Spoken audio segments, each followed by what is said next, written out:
Shalom everyone, and welcome to my channel, Truth in Biblical Research, or Tz'far'd, where we dig through the original text of Scripture so we can study to show ourselves approved unto Elohim, rightly dividing the word of truth.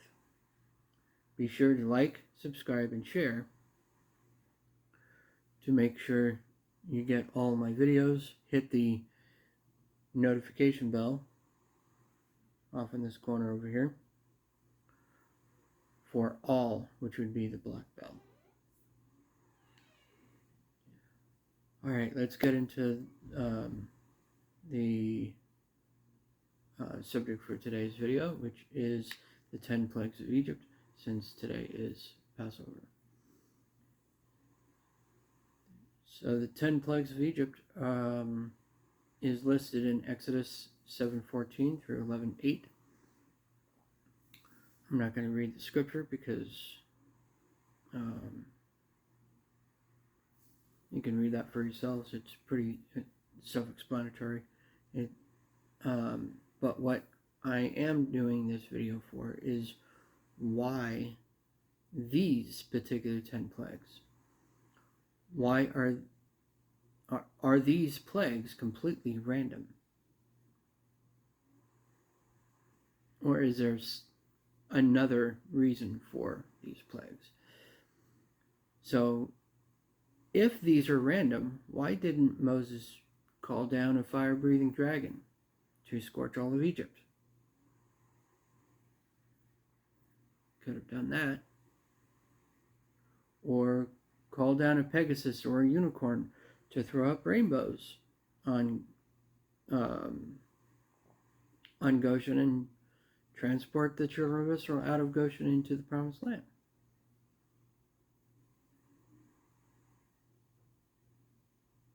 You know, if we have a God that can do anything, he could do that, right? Well, there's reason for these plagues.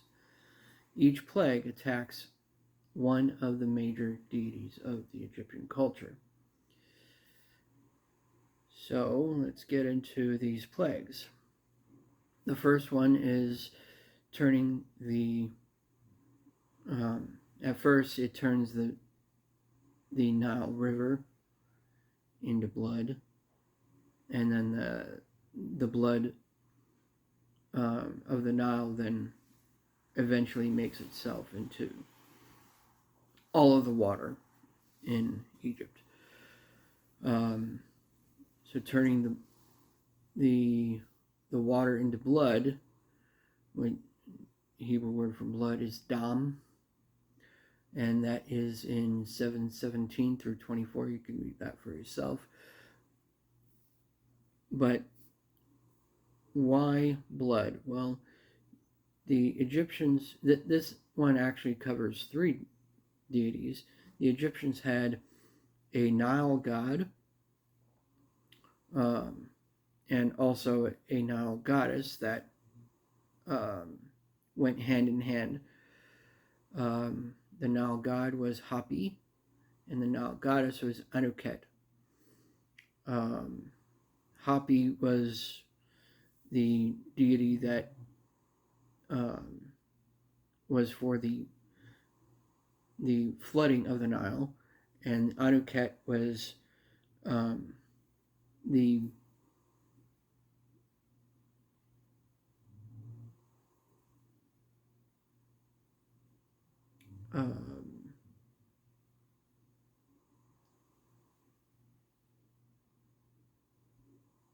deity that was for the Nile itself. And then you have the god of blood, Shezmu, and the god of water, Khnum, or also mentioned as Khnemu, depending on the dialect of Egyptian, or the the period of the language. So the turning the Nile into blood was the father's way of attacking those three deities. The second plague was frogs, and the Hebrew word for that was Tz'far'dim. Tz'far'dim can also be translated as either frogs or crocodiles. And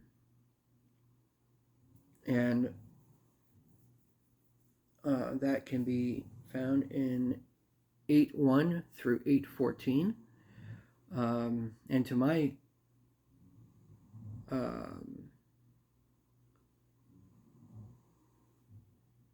my surprise, the Egyptians did have a frog god, which I was not aware of until I looked it up.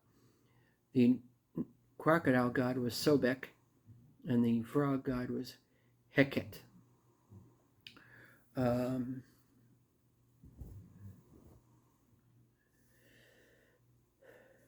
The third plague is lice. Most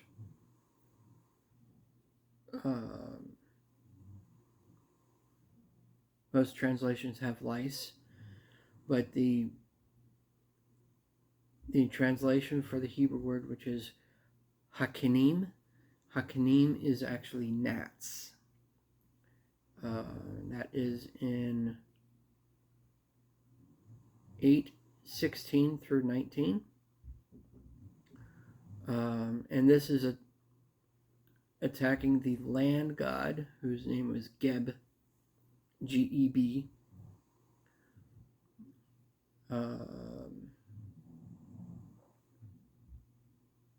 Then the fourth plague was flies, and this is actually a particular type of fly. The Hebrew word is arov, and arov is actually gadflies, which gadflies are also known as horseflies. I've never been bitten by a horsefly, but after doing a little bit of research on gadflies, horseflies can bite. And they actually they don't just bite, but they suck blood. So kind of like a mosquito in that sense. This is in chapter 8, verse 20 through 32. And this is an attack on Hathor, which is the goddess of all livestock. And the fifth plague, which is connected, goes hand in hand with the fourth plague, is pestilence. This is actually not a word, but actually a phrase. It's 4 words. Mikne dever kaved me'od, which means a very severe livestock epidemic.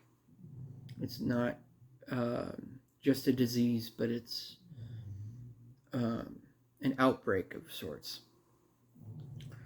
And this is chapter 9, 1 through 7. And this is a further attack on Hathor.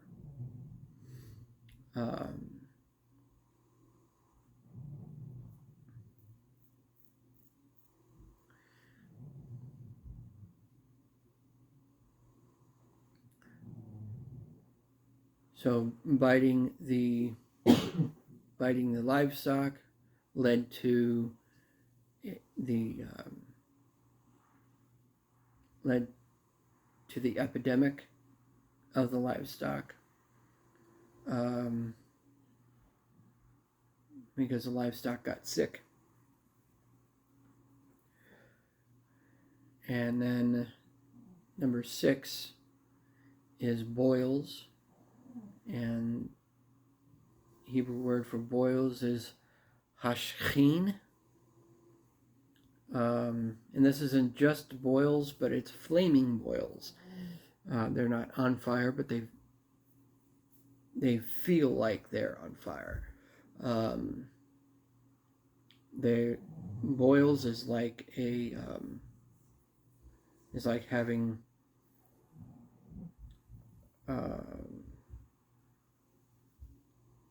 blisters all over your body, and then add to that blisters the feeling that they're on fire.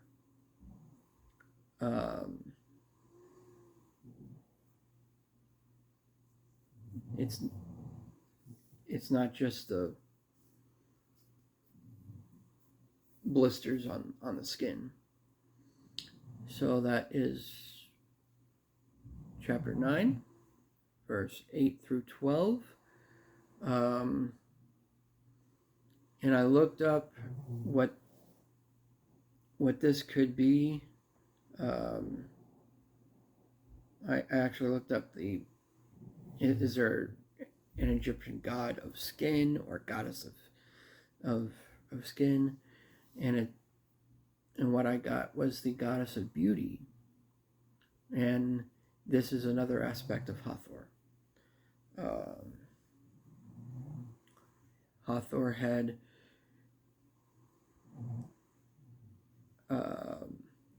she was the goddess of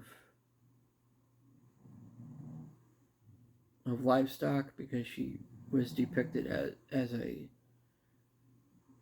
a cow, with the sun in between her horns. She was also depicted as a goddess of beauty.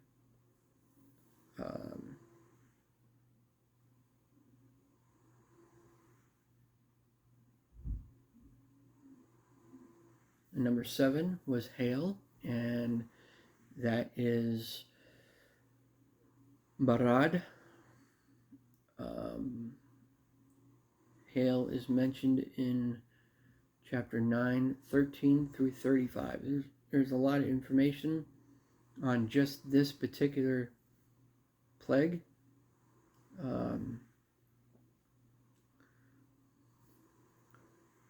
And this was an attack on the sky goddess. Her name was Nut, N-U-T.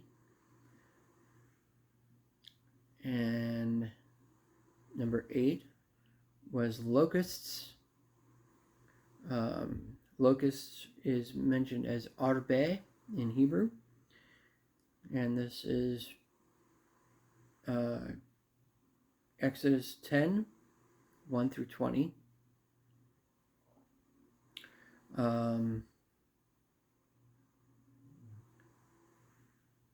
And locust is an attack on the deity of grain. This is a god and goddess pair. The male portion of the pair was Neper, and the female portion of the pair was Nepit.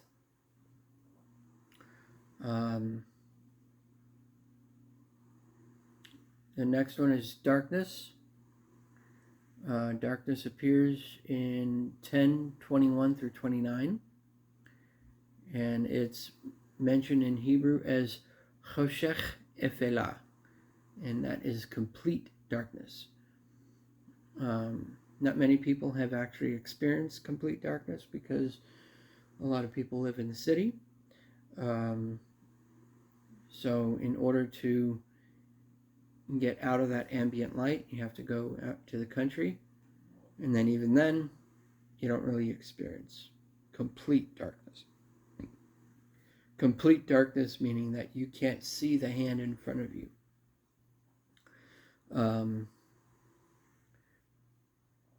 And the plague of darkness is an attack on the sun deities of Egypt, and there I found 4. Ra, Atum, Aten, and Khepri.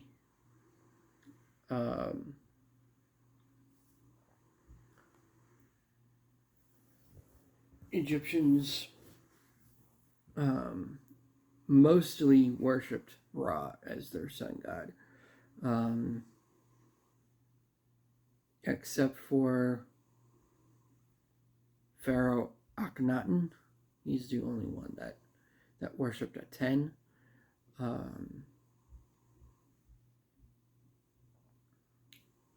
And the only pharaoh to be monotheistic. But all of the other pharaohs, most of them worshipped Ra or Amun-Ra.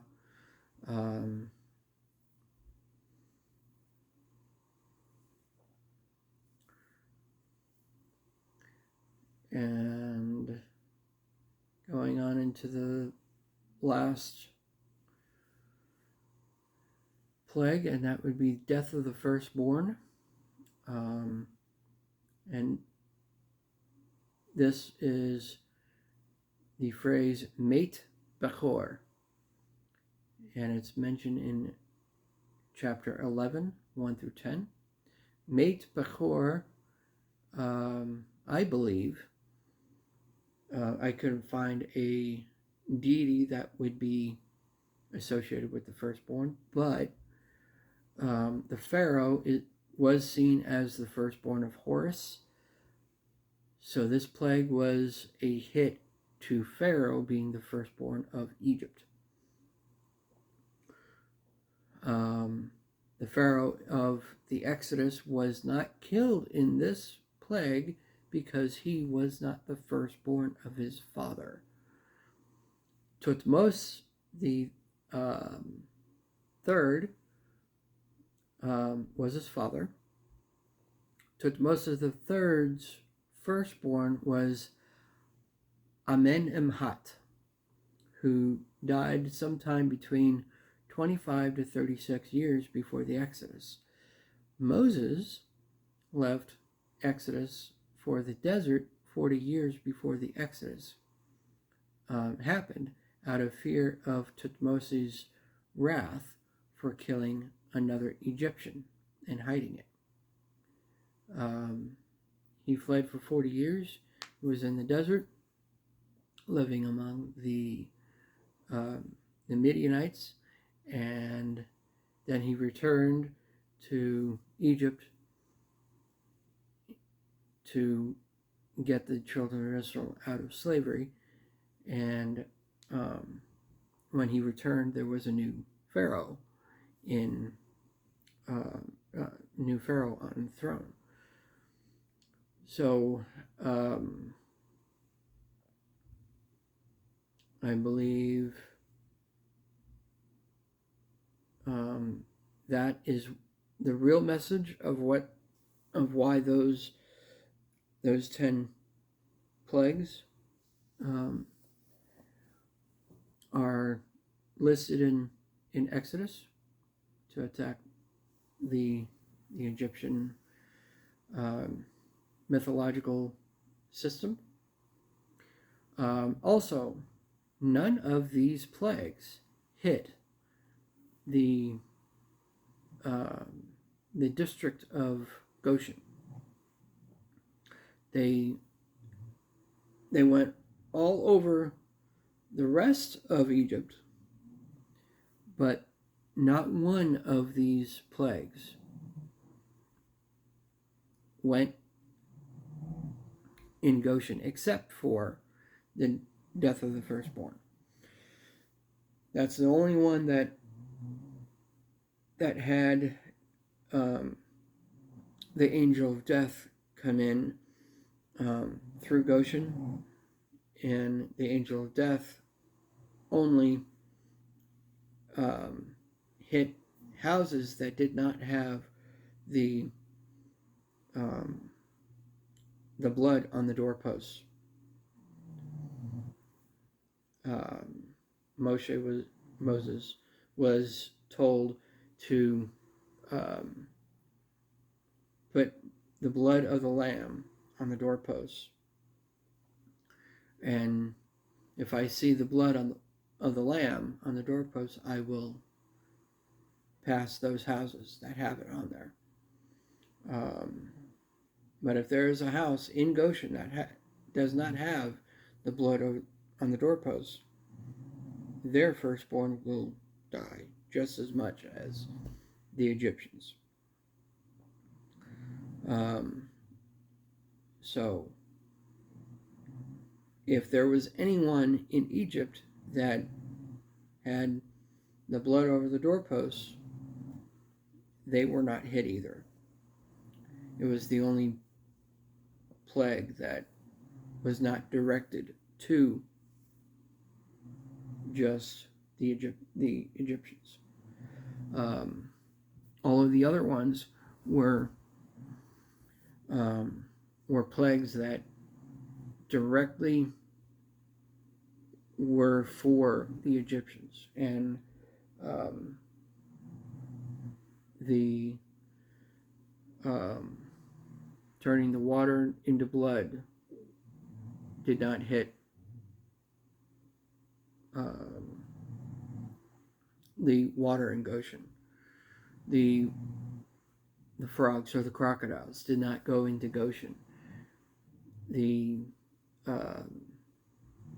gnats did not attack the livestock that were in Goshen. The gadflies did not go and attack the livestock. The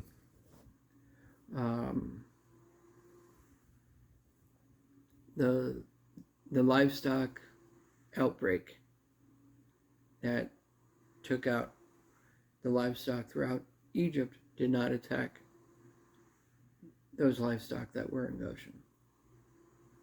The boils did not hit anyone that was living in Goshen. The hail hit everywhere else except Goshen. The locusts did not destroy the crops that were in Goshen.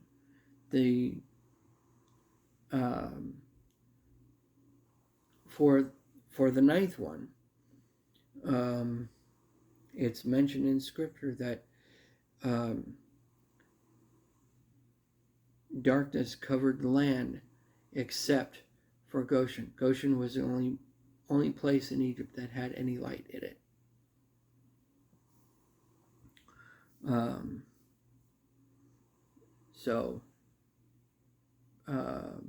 That's an interesting point to point out, that Goshen was the only place in Egypt that did not have any of the plagues except for the last one. So, for those of you that are celebrating Passover tonight, I hope you have a great Passover. I hope you have a good Seder, and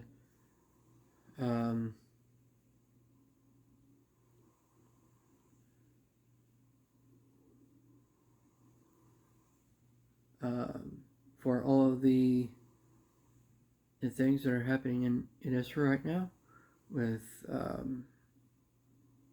Netanyahu and the Knesset. Sha'alu Shalom Jerusalem. Pray for the peace of Jerusalem.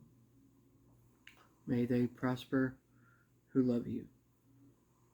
Remember, that is Psalm 122:6.